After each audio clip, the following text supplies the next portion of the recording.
merienda time. Tingnan nyo naman ang aming tasa. From Globe. This one.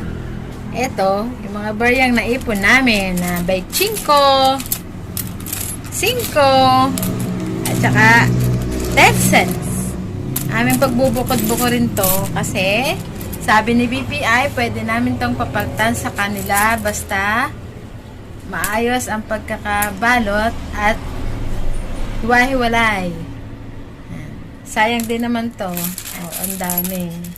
Naipon namin simula nang kami magtindahan. Akala ko walang mangyayari kaya aming aayusin.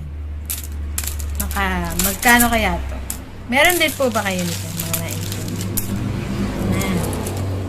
Kape muna to. Magkape muna po tayo.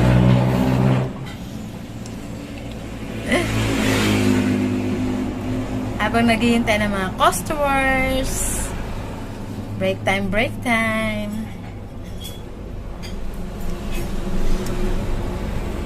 Katulong kami, oh. Yan lang ang buhay sa tindahan. Inom-inom kape. Itong tasa na to ay bigay ng Globe nung magkaroon kami ng retailer Salo-Salo. Yan. At nanalo din po ako dito ng 500 pesos sa raffle. Kaya maganda po na tayo nagjo-join sa mga meeting ng mga Globe and Smart kasi meron silang mga paraffle at giveaways. At maganda na meron tayong mga paglo-load sa tindahan. Yan. May premyo ka na, nakakapagkape ka pa. Yan. Bibilangin na po natin ang ating mga coins. At meron din mga customer na nagsasama ng mga ganitong pera. Mga hindi naman piso, kundi mga token. O, nakaka-receive din po ba kayo nito? Mga token, mga pera ng ibang bansa. Ewan ko kung pera nga ba ito ng ibang bansa or token. Bilangin natin. Okay. Tulungan mo ko para marami.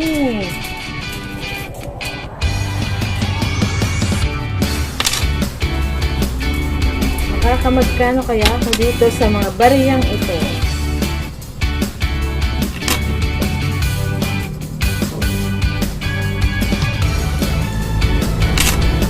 Nakaipon din po ba kayo nito? Mga 25 cents, 10 cents, grupo-grupo siya.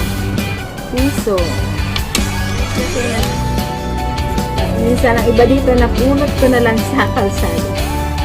Hinayang kasi ako kaya inipon ko na rin yung mga nakikita ko sa kalsada. Makaka-1,000.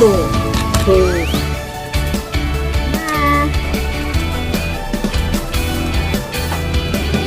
tabing kalsada ko na. Ayan.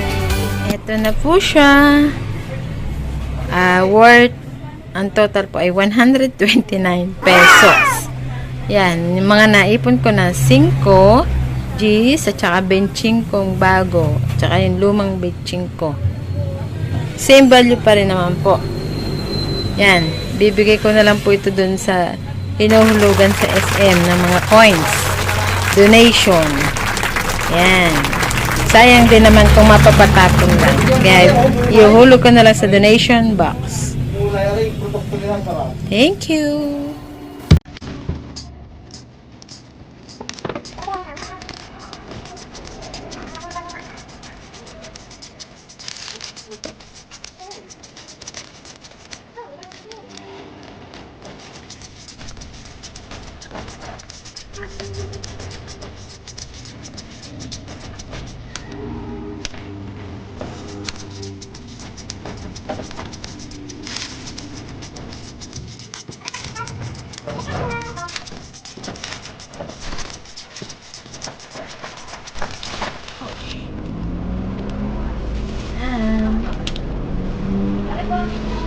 Lalagay na lang natin ito sa mga donation box.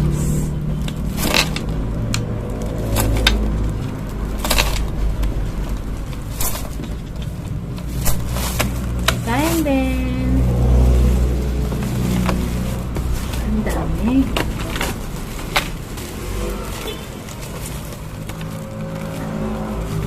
Kahit paano makakatulong.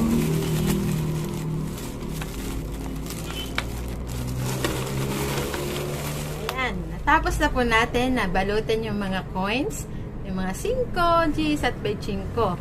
Kaya, bawat sentimo po ay mahalaga, lalo na sa ating pagtitinda. No, kasi, may mga nalalaglag lang na barya-barya sa tabi-tabi, kaya mas mainam pulutin natin at pag naipon, makakatulong pa rin po ito sa iba. Di man natin magamit dito sa tindahan, ay may bibigay natin na donation para doon sa mga nangangailangan. At kung maaari, dagdagan pa natin yung ating mga i-donate. Yan, para makatulong tayo sa nakararami. Huwag po nating hayaan pakalat-kalat lang po yung mga maliliit na coins na yon, dahil malaki pong bagay din yun pag yun ay naipon. Nagiging papel din po. Kaya huwag po nating hayaang pakalat-kalat. Salamat po!